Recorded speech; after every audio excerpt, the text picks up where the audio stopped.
오늘 하나님께서 주시는 은혜의 말씀 보시겠습니다.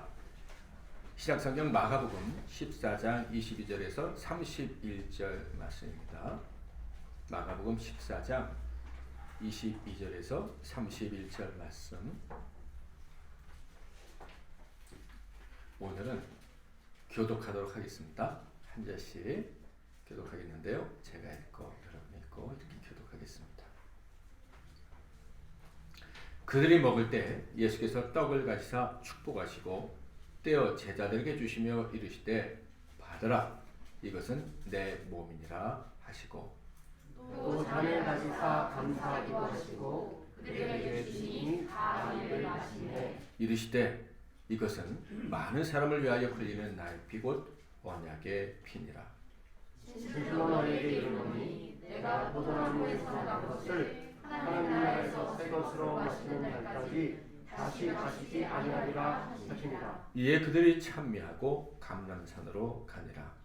예수께서 제자들에게 이르시되 너희가 다 나를 버리리라. 이는 기록된 바 내가 목자를 치리니 양들이 흩어지리라 하였음이니라. 그러나 내가 살아난 후에 너희보다 먼저 갈릴리로 가리라. 베드로가 여짜오되 다 버릴지라도 나는 그리하지 않겠나이다. 예수께서 이르시되 내가 진실로 내게 이르노니 오늘 이 밤 닭이 2번 울기 전에 내가 3번 나를 부인하리라. 베드로가 이르되 미안하되 내가 주와 함께 죽을지언정 주를 부인하지 않겠나이다 하고 모든 제자도 이와 같이 말하니라. 아멘. 할렐루야. 오늘 옆에 계신 분들과 인사하고 또 말씀 듣겠습니다. 크신 은혜 받으세요. 사랑하고 축복합니다. 함께 기뻐합시다. 오늘은 인격적으로 만나야 합니다. 인격적으로 만나야 합니다 라는 제목으로 하나님 말씀을 상고하겠습니다. 지난주에 돌아가신 오카는 목사님 설교를 이렇게 듣다가 한 다른 목사님에 대해서 조금 더 알게 되었습니다. 당연히 자세히는 모르지만 조금 더 알게 되었는데 그분이 누구냐면 분당우리교회 이찬수 목사님이에요. 옥 목사님이 이 목사님을 처음 보았을 때 큰일을 할 사람이라는 생각이 들었대요. 그러면서 그 이유를 2가지를 말씀하시더라고요. 첫 번째는 아버지가 목사님이신데 40일 금식하시다 돌아가셨대요. 그리고 2번째는 미국에서 한국으로 신학을 공부하러 오셨답니다. 저는 이 2가지가 어떤 의미인지를 그냥 확 느낄 수가 있었어요. 그래서 마음에 감동이 오고 가슴이 뜨거워졌어요. 이찬수 목사님은 내가 잘 모르는 분이지만 한 가지는 분명하다고 생각이 되었어요. 하나님을 인격적으로 만난 목사님이시겠구나 하는 거죠. 왜 그런 거냐면 이 목사님은 자신의 그 짧은 인생이 그렇게 대단한 게 아니구나 라는 생각을 하시는 목사님 같다라는 생각이 든 거예요. 정말 주님을 인격적으로 만난 사람은요, 자기를 주장하지 못합니다. 자기를 주장할 수가 없어요. 자기를 부인합니다. 그러니까 하나님이 나를 어떻게 대해주시느냐 여기에 관심 있는 게 아니라 하나님을 정말 만나면 나 하나님 앞에 설 수 있는 사람이 아니구나. 내가 과연 하나님 앞에 설 수 있을까? 이런 생각에 사로잡히게 되기 때문이에요. 아버지가 목사님이신데 뭐 큰 교회 목사님인지 그건 잘 모르겠어요. 작은 교회 목사님인지 모르겠는데 40일 금식하다 돌아가셨다. 여러분이 그 자녀라면 어떤 마음이 드시겠습니까? 하나님께 감사하시겠습니까? 아니면 그래, 내가 그동안 하나님께 좀 눌려 살았는데 이제 내가 할 말이 있다. 하나님 어떻게 이길 수가 있나요? 하나님보다 내가 더 옳은 것 같다. 자기 주장을 할 수 있는 기회로 삼을 가능성이 많을 것 같아요. 그런데 아버지가 금식하다 돌아가셨는데 목회자의 길을 가기로 했다. 이 목사님의 개인적인 사정이 어땠는지, 그 개인의 여정이 어땠는지는 모르지만 큰 관점에서 볼 때 이 목사님은 내가 겪은 일, 하나님이 나를 어떻게 대우해 주셨나 보다는 더 중요한 게 분명히 있었던 거예요. 그는 바로 하나님의 뜻이죠. 전제가 무엇입니까? 하나님은 언제나 옳으시다라는 거예요. 하나님이 옳으시다라는 그 분명한 믿음 때문에 하나님이 어떤 일을 행하시든지 그것은 옳으신 것이다 라는 겸손한 인정이 있었기 때문에, 다르게 말하면 자기 부인, 나보다 하나님이 옳습니다 라는 자기 부인이 있었기 때문에 목회자에게를 갈 수 있었을 것이다. 하나님을 만났기 때문에 그랬다는 거죠. 또한 미국에서 한국으로 공부하러 오셨다고 했는데 저보다 조금 연배가 많으신 목사님으로 제가 알고 있어요. 그런데 큰 차이는 없을 거예요. 제가 신학을 할 때 당시 분위기가 어땠느냐면 좀 더 성공적인 목사가 되려면 미국 유학이 필수다라는 생각이 이 신학생들에게 거의 가득 차 있다고 해도 과언이 아니었어요. 그런데 다른 사람들이 그렇게 가고 싶어하는 미국 유학을 미국에서 오히려 한국으로 신학을 하기 위해서 왔다. 분명한 것은 이분은 세상의 흐름을 따라가기보다는 하나님의 뜻을 따르기를 원하는 분이었구나. 사람들의 시각, 곧 세상이 말하는 성공의 지름길 이런 것보다는 하나님이 지금 나를 어디로 인도하시느냐, 여기에 훨씬 관심이 많은 분이었다라는 거예요. 하나님을 진짜 만나면 이룰 수가 있는 거예요. 하나님을 인격적으로 만난 사람들의 특징이 그래요. 다른 길을 가는 거예요. 생각지도 못했던 길을 갈 수가 있는 거예요. 믿음의 조상 아브라함이 본토 친정 아버지 집을 떠났던 것처럼. 하나님을 인격적으로 만난 사람은요, 자신의 성공에 연연하지 않습니다. 제가요, 과거 부목사님들하고 식당에 가면은 밥을 하도 빨리 먹어가지고 부목사님들이 힘들어했었어요. 왜냐하면 머릿속에 내가 가서 할 일이 너무 많다는 생각 때문에 빨리 먹고 가서 일해야지, 빨리 먹고 가서 교회를 해야지, 뭐 이런 생각. 그래서 밥을 먹는 속도가 너무 빨랐어요. 지금도 빠르긴 한데, 그런데 문제는 제가 하나님을 인격적으로 만난 사람이라는 거예요. 주를 위해 살아야 되는 사람인 거예요. 세상에서 떠나서, 세상의 인정에서 떠나서 주를 위해 시간 아껴 충성해야 될 사람이 나라는 거예요.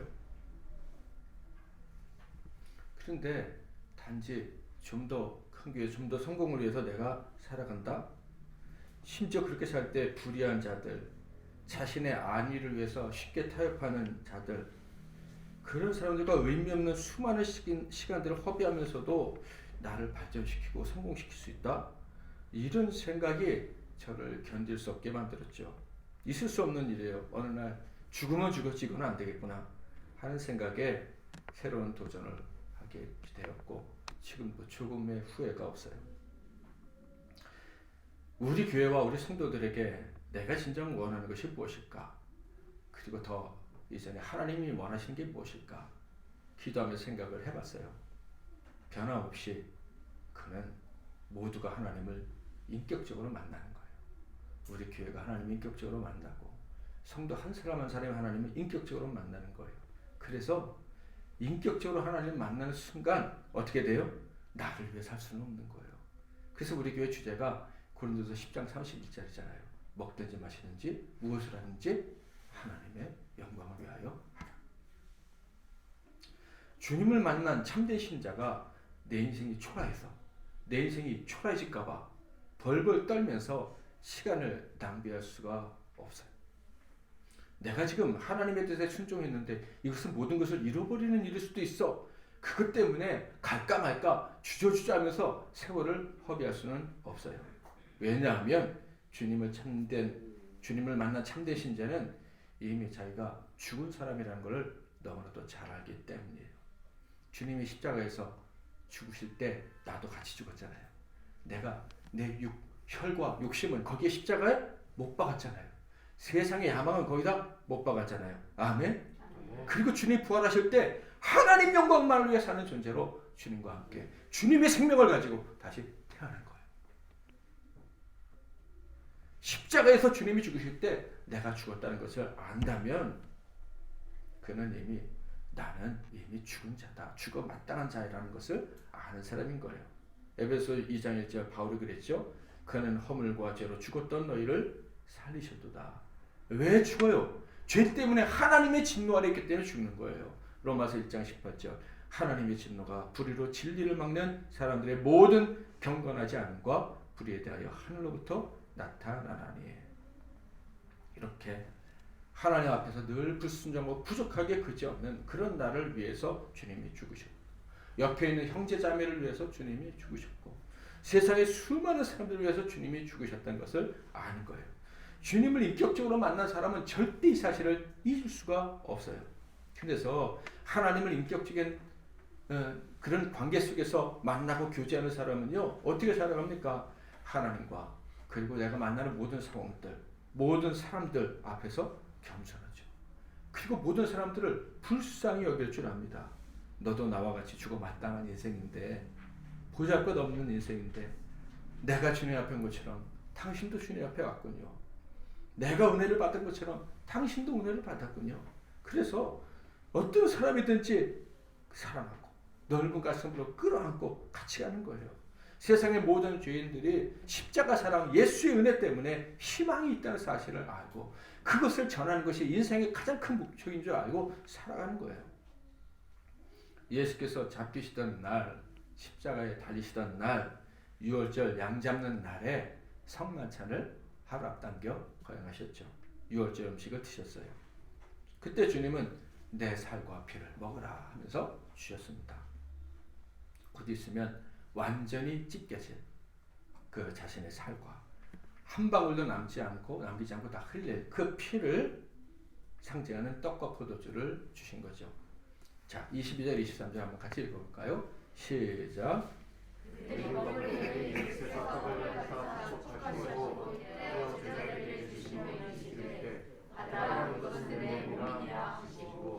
또 잔을 가지사 감사기도 하시고 그들에게 주시니 다 이를 마시매. 이것을 주시면서 나눠주시던 그 포도주에 관해서 이렇게 말씀하셨어요. 이르시되 이것은 많은 사람을 위하여 흘리는 나의 피 곧 언약의 피니라. 어떤 피요? 나의 피인데 언약의 피다. 언약의 피가 무슨 뜻입니까? 성경에서 하나님의 언약은요, 반드시 구원과 관련돼 있어요. 내가 너를 버리지 않을 것이다. 그래서 내가 너를 반드시 살려주실 것이다. 그러므로 내가 너에게 주는 언약의 피다. 이 말은 너희를 구원하는 피다. 너희를 살리는 피다. 너희를 치료하는 피다. 이런 말씀인 거예요.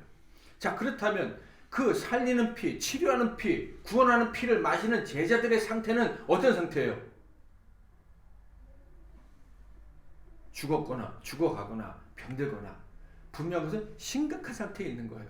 뭐 건강한데 의원이 필요 없다고 예수님 말씀하셨잖아요.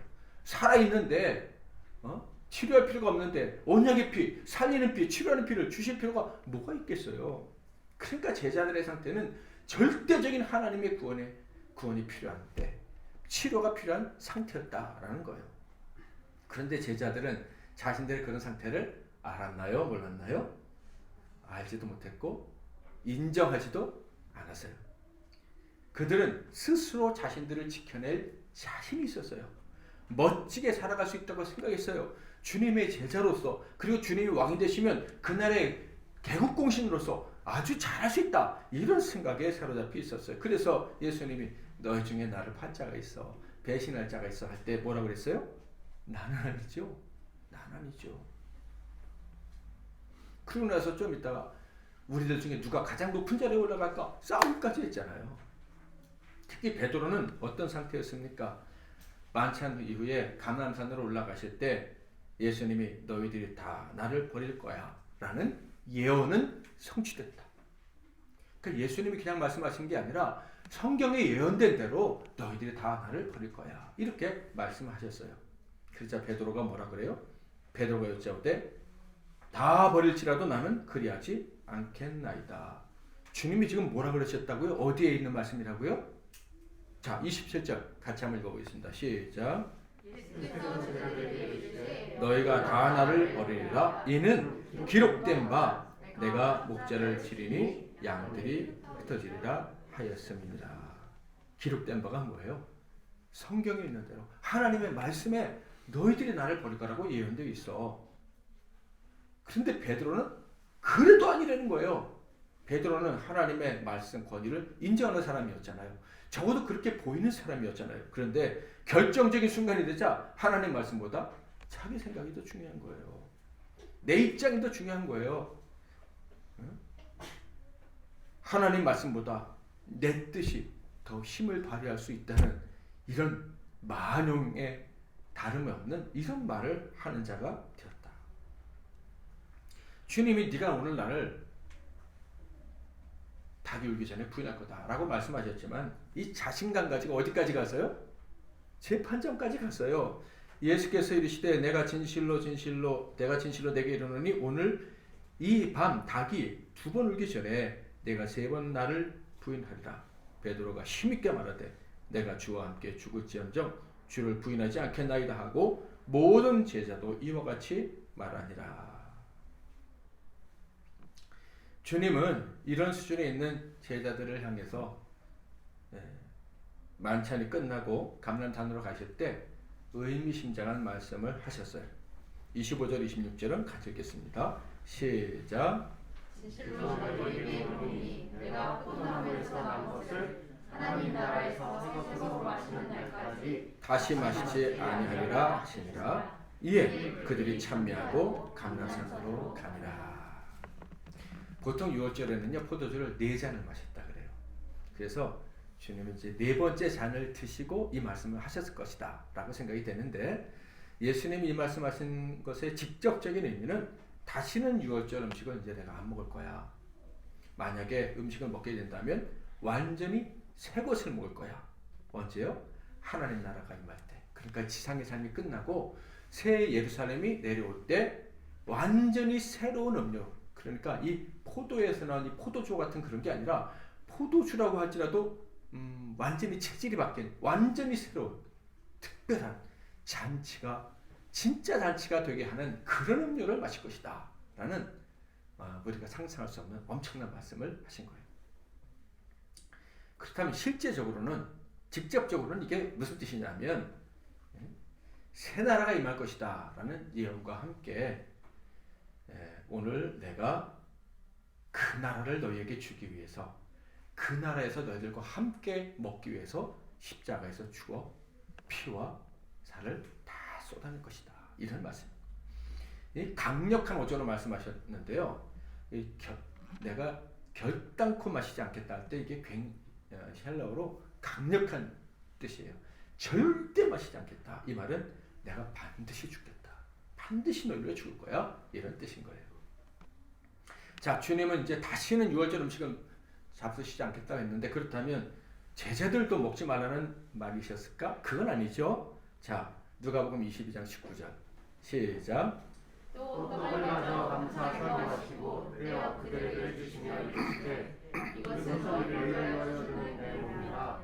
너희가 이를 향하여 나를 하라 하시고. 네, 예수님의 살과 피를 먹는 성찬식은 계속 거행하라, 계속하면서 이 내가 너희를 위해서 십자가에 죽은 것을 기념해라 라고 말씀을 하신 거예요. 왜 이런 명령을 하셨냐면 결코 그 이유는 어렵지 않죠. 잊어버리지 않게 하시려고. 죽어 마땅한 나를 위해서 예수님이 십자가에서 죽으셨다는 거. 그런데 그 십자가에 죽으시도록 내준 원흉이 누구다? 나다.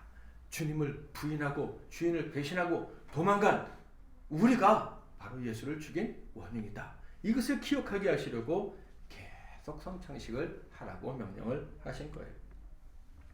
다르게 표현하자면요, 바로 제자들과 깊이 만나시려고 성찬식을 거행하라고 하신 거예요.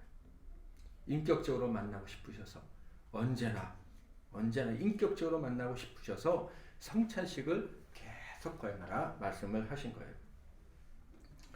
주님께서 그토록 큰 의미를 두시고 성만찬을 거행하셨는데 제자들은 앞서 언급했던 것처럼 그 의미를 온전히 알지 못했죠. 이유는요, 자신들이 죽어 마땅한 자라는 것을 알지 못했기 때문에. 적어도 이 순간만큼은 예수님을 하나님으로 만나지 못한 거예요. 하나님으로 인격적으로 만나지 못한 거예요. 주님을 인격적으로 만났다면, 주님의 그 큰 사랑을 정말 느꼈다면, 주님의 거룩하심을 느꼈다면 두려워 떨면서 내가 어떻게 살 수 있을까? 이분의 사랑에 내가 어떻게 보답할 수 있을까 생각했을 텐데 전혀 그런 생각을 못했잖아요. 우리 할 수 있습니다 그랬잖아요. 주님을 인격적으로 만나지 못했기 때문에 주님의 살과 피를 먹으면서도 그 의미를 깨닫지 못했던 거예요. 그래서 선을 행하기를 원하지만 선을 행할 수 있습니까? 우리가? 안 되잖아요. 완전히 무능한 존재잖아요.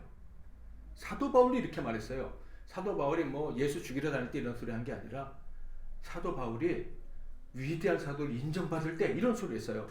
로마서 7장 18절 19절 시작.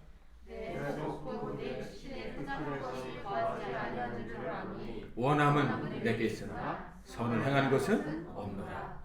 내가 원하는 바 선을 행하지 아니하고 도리어 원하지 아니하는 바 악을 행하는도다. 이게 주님 만난 사람의 실존이에요. 우리 내가 주님을 사랑하고 주님 뜻대로 살고 싶다고 해도 안 되는 거예요. 주님의 기준에 도달이 안 되는 거예요. 그런데 제자들은요, 주님 앞에 있음에도 불구하고, 그 거룩하신 분 앞에 있음에도 불구하고 자신의 실존을 전혀 깨닫지 못했어요. 자기가 얼마나 비참한 존재인지를 느끼지 못했고 당연히 인정할 생각도 없었다. 그래서요, 유다는요, 예수를 팔아 나갔는데 성찬식을 하고 나갔을까요? 아니면 안 하고 나갔을까요? 하고 나갔어요. 주님의 살과 피를 먹고 마신 이후에도 그 은혜를 받았는데도 예수 팔겠다고 나간 거예요. 주님을 떠났어요. 제자들은 어떻게 했어요? 다 버리고 도망갔어요. 베드로는요, 주님을 부인했어요. 내가 저 사를 알면 내가 저주를 받을 거야. 제가 엉뚱한 질문 한번 해볼까요? 유다와 제자들 중에 누가 더 나쁜 사람입니까? 유다는요, 주님 팔아먹고 얼마 받았어요? 30냥. 베드로는 주님 부인하고 얼마 받았어요? 자기 목숨 받았잖아요. 제자들 잡혀 죽을까봐 도망갔잖아요. 누가 더 나빠요? 그냥 알아서 생각을 해보세요. 여기서 유다가 더 나쁘다면 뭐 문제 있다 그럴지도 모르니까. 근데 제가 봤을 땐 둘 다 모두 다 비참한 죄인인 거예요. 그런데 왜 베드로와 다른 제자들은 회복되고 유다는 완전히 망하고 말았죠? 베드로는 주님을 인격적으로 만났고 유다는 그 기회를 버렸기 때문이에요. 증거가 뭐예요? 베드로는요, 주님을 인격적으로 만났어요. 그래서 어떻게 했는지 아세요? 자신의 죄와 허물, 예수님을 부인한 것을 자기가 책임지겠다고 하지 않고 저는 책임질 수 없는 죄인이에요. 그걸 주님이 대신 책임져 주세요. 잘못된 내 인생, 내 행동, 내 말, 내 생각, 내 미래까지 내가 책임질 수가 없어요. 오직 주님만이 책임져 주시고 주님만이 용서해 주시고 주님만이 회복시켜 주실 수 있어요. 하면서 주님만이 아십니다. 주님만이 아십니다. 그런데 유다는 끝까지 교만했어요. 내가 죄를 졌으니 내가 책임지겠다. 내가 잘못했으니 내 허물에 대해서 내가 책임지겠다고 도망가 버렸어요. 스스로 생명을 끊는 최고로 악하고 최고로 교만한 행동. 겸손히 하나님 앞에 나와서 은혜를 구하는 그 기회를 잡았어야 되는데 이 사람은 주님을 만나고 싶다는 생각조차 없었어요. 인격적으로 만난 경험이 애초에 없었던 사람. 그래서 그냥 망하고 만 거예요. 여러분, 사람은 인격적으로 만난다. 인격적으로 대한다. 이게 어떤 의미입니까? 일단 나의 필요를 위해서 사람을 만난다. 저 사람은 나한테 이럴 때 도움이 돼. 만난다 하면 그 인격적인 만남일까요? 아닐까요? 당연히 아니죠. 사람을 이용 대상으로 보는 거예요. 대부분이 이런 관계예요. 정치적 관계, 이해관계. 그래서 거기에는 진짜 사람, 진짜 안식이 없는 거예요. 언제 무슨 일이 터질지 몰라요. 아주 위험한 관계죠. 그래서 사람들 사이에서 겪는 게 사실 지진과 그런 것보다 더 위험한 거예요. 사람이 언제 돌변할지 모르니까. 사람이 사람을 인격적으로 만난다면 그거는요, 나보다 상대방의 삶을 더 귀하게 여길 정도가 돼야 그게 인격적으로 만났다라고 할 수가 있는 거예요. 진심으로 상대방을 위할 수 있는 만남이 될 때 인격적인 만남이죠. 그래서 인격적인 만남이 있다면 부족해도 괜찮아요. 때로는 실망을 안겨줘도 괜찮고 싸워도 괜찮아요. 싸우고 화가 나도 네가 책임져야 하는 게 아니라 내가 책임져주고 싶은 거예요. 아무리 미운 마음이 막 들어도 저 사람의 인생에 대해서 내가 책임져야지. 그런 마음이 있고 그래서 울고 기도해주고 이게 인격적인 만남이에요. 인간 보통 관계 중에서 이런 만남의 대표적인 경우가 있다면 뭐 부부 관계, 형제 관계 뭐 이럴 수 있겠죠. 그렇지 않은 경우도 물론 많이 있지만 그런데요. 진짜 인격적으로 만난 사람은요. 죄책감을 느낀다는 거 들어보셨죠? 유행가 가사인데 왜 나는 작아지는가? 그런 가사가 있잖아요. 정말 사랑하면요. 잘해주고 싶은데 이게 안 되잖아요. 잘 되든가요? 살아가는 만큼 줄 수 있던가요? 안 되잖아요. 정말 다 주고 싶은데 상대방을 정말 만족시킬 수가 없어요. 우리의 무능, 우리의 한계 때문에. 그래서 인격적인 만남을 하면요. 이게 사람이 그러니까 죄책감을 느끼게 돼요. 근데 사랑이시고 거룩하시고 조금도 변함없는 그 거룩하신 하나님 만나면 어떻게 될까요? 하나님은요. 사랑이시고 거룩하시기 때문에 절대 우리를 이기적으로 대하실 수가 없어요. 언제나 인격적으로 대하셔요. 그래서 뭐까지 주신 거예요? 생명까지, 아들까지 주신 거예요. 그런 하나님을 사람이 만났다? 인격적으로 만났다? 어떤 일이 벌어질까요? 당연히 나의 무능을 느끼는데 한계가 없는 무능을 느껴요. 너무 무능한 거예요. 하나님이 나를 위해서 모든 걸 주셨는데 내가 하나님을 위해 할 수 있는 게 정말 없다는 거. 우리가 하나님의 사랑을 알고요. 하나님의 은혜에 보답하려고 해보세요. 그러면 할 수 있는 게 별로 없어요. 내가 이렇게 하나님이 기뻐하시겠지. 이렇게 하면 하나님이 칭찬해 주시겠지. 그런 생각을 할 수 있을까요? 정말 하나님을 깊이 만나면 내가 아무리 했어도 그 은혜 못 따가겠네. 그 은혜 못 따가겠네. 이런 생각에 그냥 절망감마저 느끼게 되는 거예요. 필연적인 죄책감을 느끼게 돼요. 그래서 베드로가요. 예수님을 처음으로 인격적으로 만났을 때 뭐라고 고백했습니까? 누가복음 5장 8절 같이 한번 읽어보겠습니다. 시작. 시몬 베드로가 이를 보고 예수의 발에 엎드려 이르되 주여 나를 떠나소서 나는 죄인이로소이다. 베드로가 주님을 처음 인격적으로 만났을 때 조건 없이 은혜와 사랑을 베풀어 주신 그 주님 만났을 때 뭐라고 했다고요? 무릎 앞에 엎드려서 나를 떠나소서. 뭘 느낀 거예요? 죄책감을 느낀 거예요. 내가 이분의 은혜, 이분의 사랑, 이분이 내게 주신 그런 어떤 그때 당시에는 큰 관계가 별로 없잖아요. 그런데 그분이 주는 사랑의 느낌, 그것에 대해서만도 내가 보답할 게 없다 느낀 거예요. 그래서 나를 떠나달라. 여기서 궁금해 하시는 부분이 하나 있을 거예요. 그럼 베드로는 주님을 인격적으로 만난 사람이었구나. 성만찬 때는 주님 인격적으로 못 만난 것 같은데 그전엔 주님을 만난 경험이 있는 사람이구나. 그런데 왜 주님을 배신했지? 왜? 자신을 잊어버리고 주님을 만난 사람이 자기가 죄인이라는 거, 허울 많은 자라는 거 잊어버리고 나는 아닙니다. 나는 아니죠. 이렇게 말할 수 있었을까? 그 질문에 대한 답은 간단합니다. 인격적으로 하나님을 만난 사람도요. 죄성이 있어갖고 퇴행하는 거예요. 퇴행.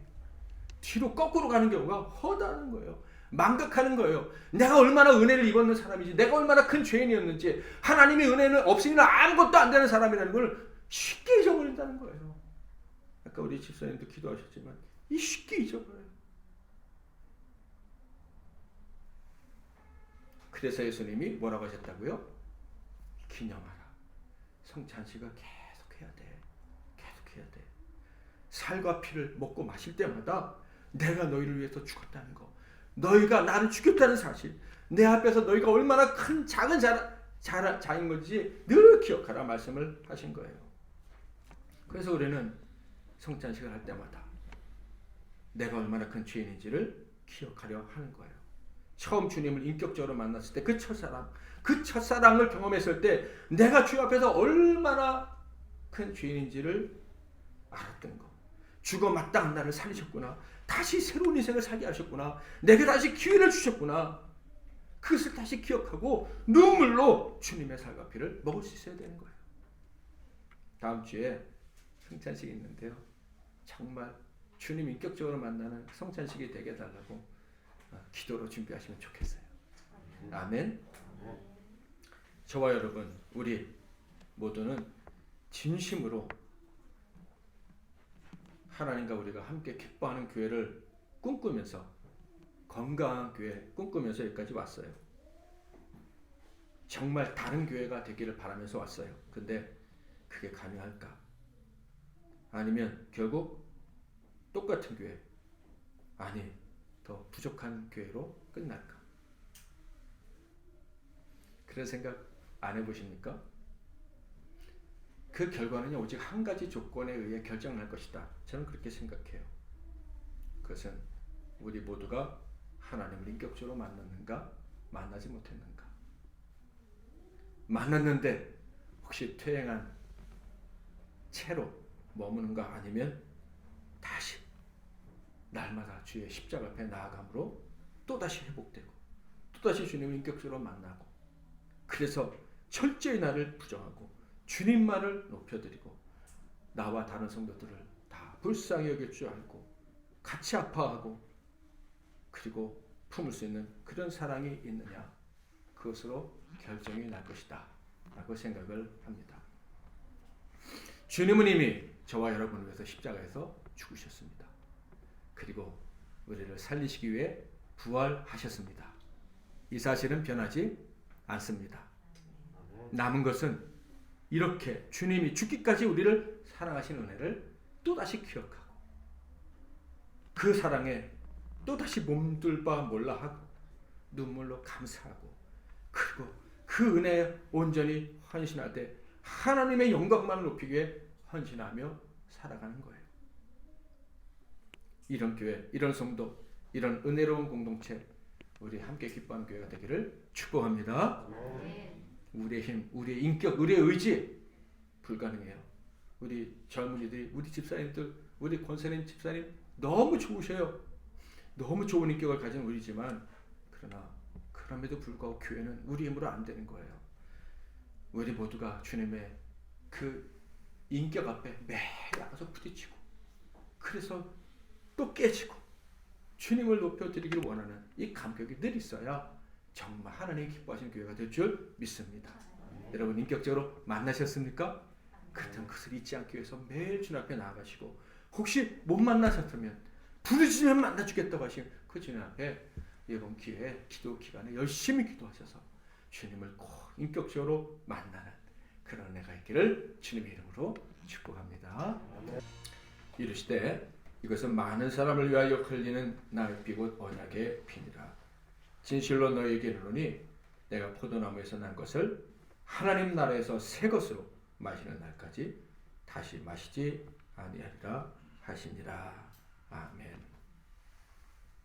이제는 우리 주 예수 그리스도의 크신 은혜와 우리 하나님 아버지의 극진하신 사랑하심과 성령님의 위로교통 충만 복 주시는 은혜가 주님의 살과 피를 통해서 하나님을 깊이 인격적으로 만남으로 4년 동안 온전히 하나님께만 영광 올려드리고, 그리고 마지막 날 천국에서 새 그릇으로 마시게 될 이 시간에 머리 숙인 복된 종들 한 분 한 분 위에, 그들의 삶 위에, 가정 위에, 산업 위에, 건강 위에, 이 나라와 이 민족과 세계 열방과 주님께서 피로 값주고 사신 우리 함께 기뻐하는 교회 위에 이제로부터 영원토록 항상 있을지어다. 아멘.